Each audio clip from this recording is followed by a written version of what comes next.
माइंडस्टिक्स foundation trust. नमस्कार. आज आपण कम्प्युटर्सच्या अफाट जगात एक छोटीशी सफर करणार आहोत.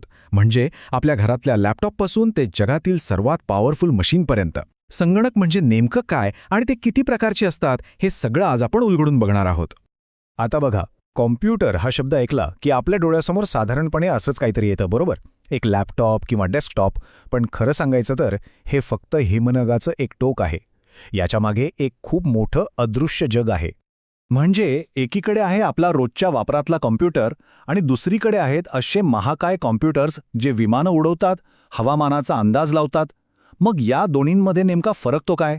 चला, आज हाच फरक आपण समजून घेऊया. तर आज आपण काय काय बघणार आहोत. सगळ्यात आधी कम्प्युटरची खरी ओळख काय आहे. मग ॲनालॉग आणि डिजिटल ह्या दोन प्रकारांमध्ये काय फरक आहे. काही कम्प्युटर फक्त एकच काम का करतात, त्यांच्या पॉवरनुसार त्यांचे किती प्रकार पडतात, आणि या सगळ्यांनी मिळून आपलं आजचं जग कसं तयार केलंय.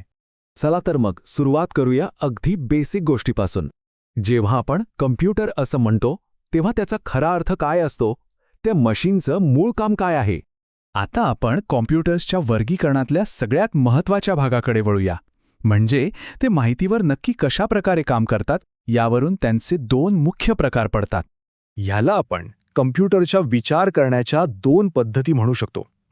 ॲनालॉग कम्प्युटर म्हणजे काय, तर तो तापमान किंवा वेगासारख्या सतत बदलणाऱ्या गोष्टी मोजतो, अगदी आपल्या गाडीच्या स्पीडोमीटरसारखं. तर डिजिटल कम्प्युटर फक्त आकड्यांवर म्हणजे 0 आणि 1 यावर काम करतो. त्यामुळे तो जास्त अचूक असतो. हा फरक पाहिला की लगेच लक्षात येतं. डिजिटल कम्प्युटर्सचा वेग प्रचंड असतो, मेमरी खूप जास्त असते आणि म्हणूनच ते जास्त भरवशाचे असतात. म्हणूनच त्यांचे रिझल्ट्स 100% अचूक येतात. या उलट ॲनालॉग कम्प्युटर्सचा वेग आणि मेमरी कमी असली तरी काही विशिष्ट कामांसाठी ते आजही खूप महत्त्वाचे आहेत. आता हे तर खरं आहे की प्रत्येक कामासाठी एकच प्रकारचा कॉम्प्युटर नाही चालत.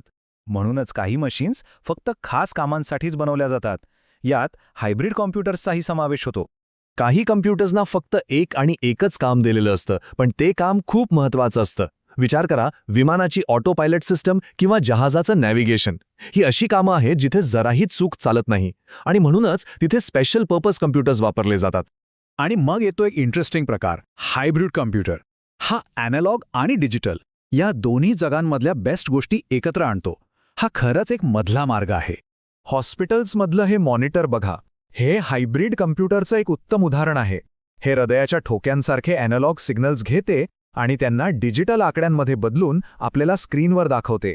असे कम्प्युटर्स मोठमोठ्या इंडस्ट्रीजमध्ये आणि अंतराळ मोहिमांमध्येही वापरले जातात. चला, आता आपण शक्तीच्या शिडीवर चढूया. आपल्या रोजच्या कॉम्प्युटरपासून सुरुवात करून आपण थेट पृथ्वीवरच्या सगळ्यात शक्तिशाली मशीनपर्यंतचा प्रवास करणार आहोत. तर या शिडीची पहिली पायरी आहे मायक्रो कॉम्प्युटर. म्हणजे आपले डेस्कटॉप, लॅपटॉप्स, टॅब्लेट्स, अरे अगदी आपला स्मार्टफोनसुद्धा याच प्रकारात येतो. आजच्या पर्सनल कम्प्युटिंगचा हाच तर पाया आहे. आता एक पायरीवर जाऊया. हा आहे मिनी कॉम्प्युटर. हा एकाच वेळी जवळजवळ 4000 लोकांना सेवा देऊ शकतो. म्हणूनच लहान आणि मध्यम कंपन्यांसाठी हा एक महत्त्वाचा सेंट्रल रिसोर्स असतो.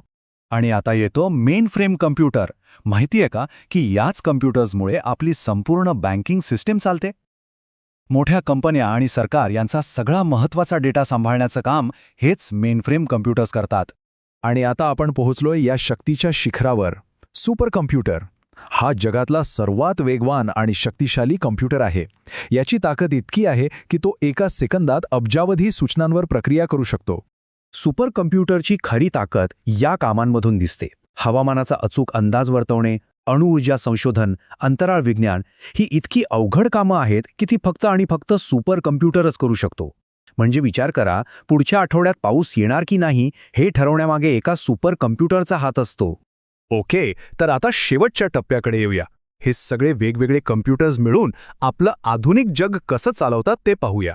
ही एक अशी इकोसिस्टम आहे जी आपल्याला दिसत नाही, पण ती खूप शक्तिशाली आहे.